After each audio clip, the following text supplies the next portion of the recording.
From Colonial Heights, Republican, House of Delegates, Majority Leader, number 2 in command, Kirk Cox. Mr. Leader, good to have you.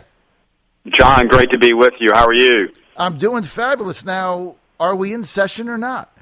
We are in session. You had a lot of talk on your show previous about the Constitution, and the Virginia Constitution says, neither house shall, without the consent of the other, adjourn to another place no more than 3 days. And we clearly did not adjourn. The language could not be clearer. And so we're still flying the Virginia flag over the House of Delegates, and we are in session. So what does this mean? I mean, you don't have a state senate there. Saslaw and McKeachin adjourned it. Ralph Hortham, lieutenant governor, deciding vote in that, really had no explanation other than it was his decision. So for the average person out there, what does all this mean?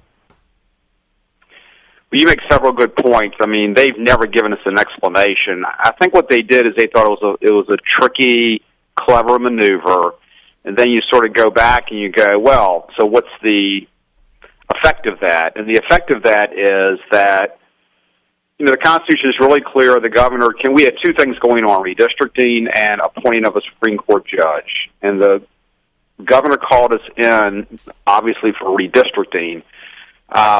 And to set the stage a little bit, you know, what happened was that Judge Millett, Supreme Court Justice, resigned or retired, supposedly. I mean, I think Judge Millett obviously was Democrat-leaning, wanted McAuliffe to pick his replacement. That's not the way it's supposed to work. The Constitution is very clear. We elect judges.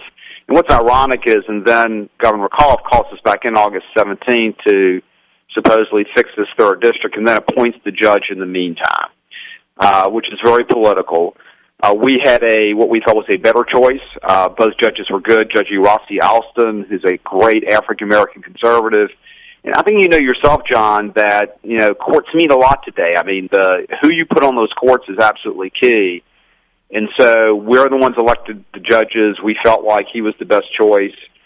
And so I think what ended up happening was that clearly their choice for judge was not going to get through. And redistricting, we'd had a whole series we were going to comply with what the court told us. We thought the third district was drawn properly, but we were going to have public hearings. We were going to have committee meetings. There was going to be a bill presented in the House. And they shut the whole process down, which means you throw the redistricting to the court, and you really put any judge now in limbo, because what happens is that an interim appointment can only be for 30 days. It can only stay, obviously, if we're not in session. And so we are in session continuously now. So anyone that Governor McAuliffe would appoint after 30 days would be in, you know, legal limbo. And here's the bad thing. So let's say that you're going in front of the Supreme Court. You have a case on September 17th. Let's say he reappoints Judge Roush. Then, you know, the litigants are probably going to go, so where does that put us? You know, what happens in a 4-3 decision? And frankly, you now set yourself up for, you know, potential suits and potential question in any case she or anyone else would sit on who's an interim appointment from now on. It's a mess. Okay, so that all makes sense, right? And I understood what the Senate and the House were doing, both majorities, in picking Judge Alston, because it's very clear in the Constitution that the General Assembly is the one that makes the decision on judges. That couldn't be clearer. I mean, nobody has any doubt there. But I guess what was confusing to people is you go into this General Assembly, into this special session, and it's confusing to people as to why the Senate Republican caucus leader didn't understand that that he had a defector in Senator Watkins, and that this whole thing was going to blow up, right? Well, I mean, I think there was some question on what John was going to do, but you know, and John did what he did. But I do want to say this, and I think this happens too often.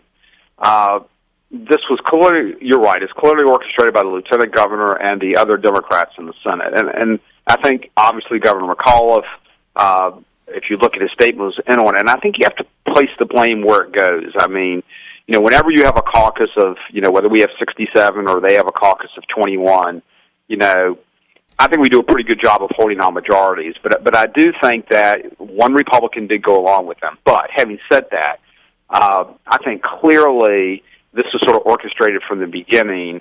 I mean, if you look at, what John was saying even in the press, it was really unclear what he was going to do, et cetera.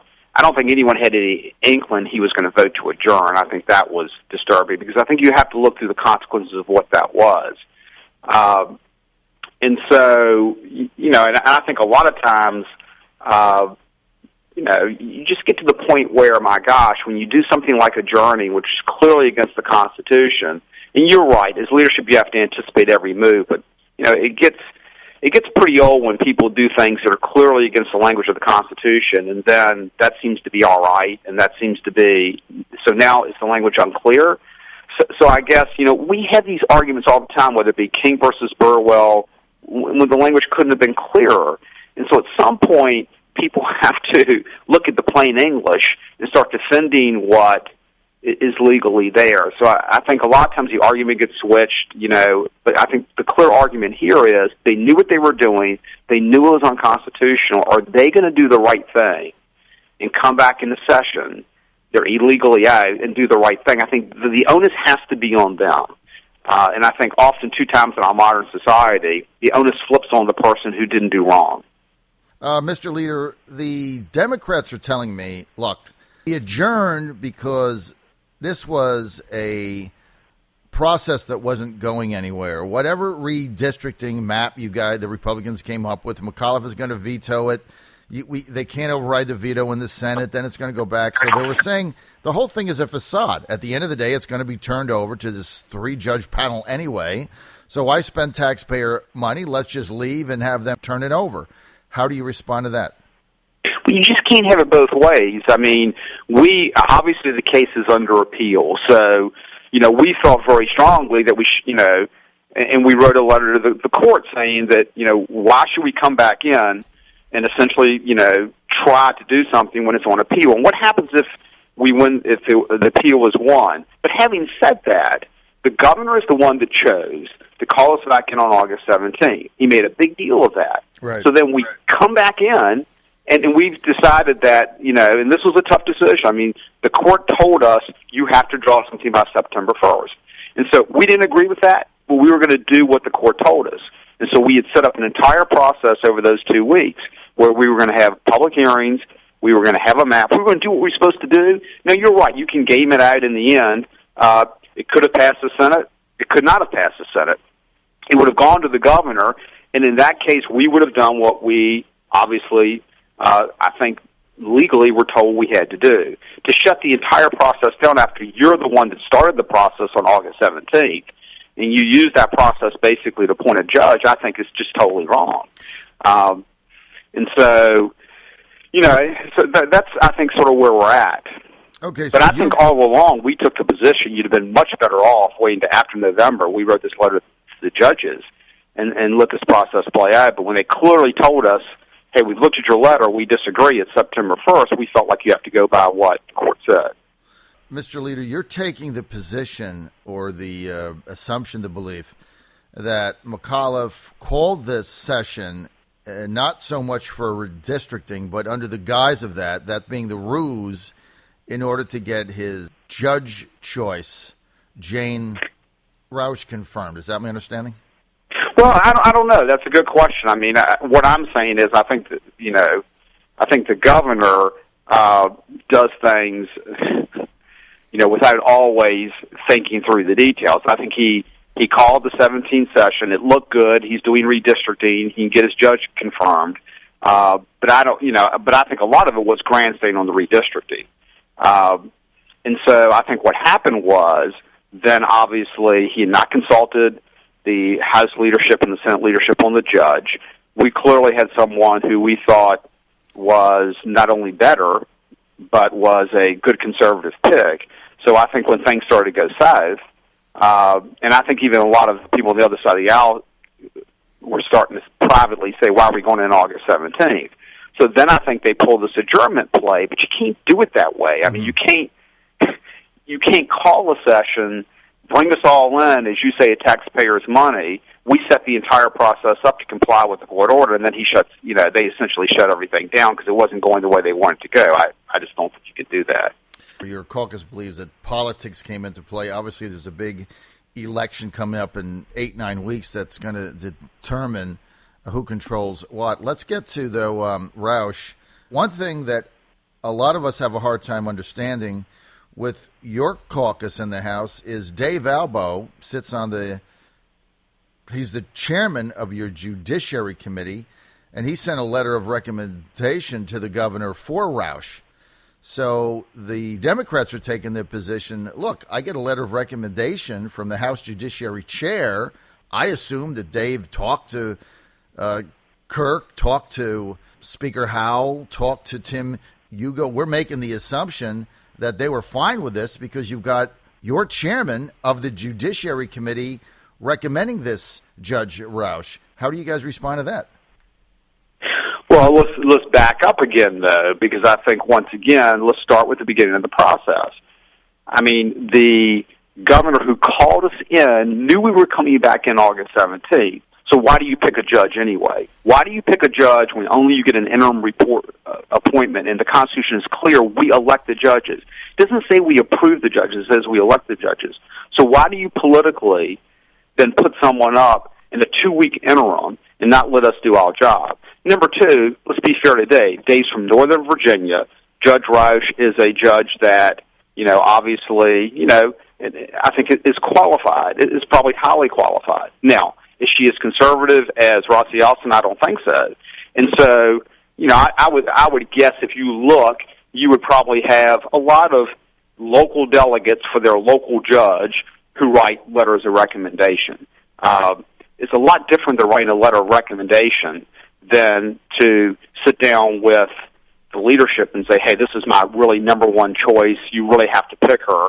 We never had that conversation because I don't think that's how Dave felt. I think he thought she was a very good judge. She was from his area. That makes some sense. But that's not how the process works. The way the process works is that you call the leadership and that you consult with them, especially when you're doing this knowing that we're coming in August 17th, and you're basically doing it to me strictly so. And here's the other point, John. Are we going to see this every time now? Are we going to see any judge who perceives himself as more of a liberal? Is he going to resign then when we're out of session?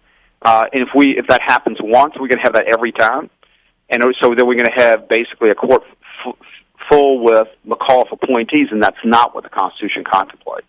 So did Governor Terry McAuliffe contact either your office as a majority leader, number 2 in command, or Speaker Howell on Roush? The only thing I got was a phone call, I think Sunday night or whatever, the night before the appointment, informing me the appointment was going to be made, which is typically how Governor McAuliffe does things. So basically I don't consider that consultation. Right. So the call was not collaborative, like, hey, I'm thinking about this, Judge. What do you think? Tell me your ideas. Let's get this worked out. It was not a collaborative phone call. It was basically, here's what I'm going to do. Have a good day. Pound sand.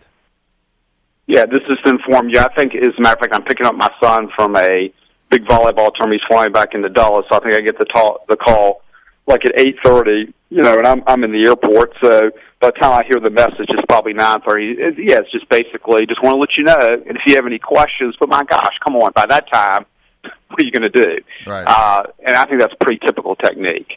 So, no, we were not consulted and had part of the decision-making process. So basically, he just left you a message. Yes. And there was no dialogue. I mean, he called my phone, so I could have picked up. So right. I don't, we could have had a conversation. It wasn't the governor. It was one of his. It's always. I mean, with me, it's always one of his staffers.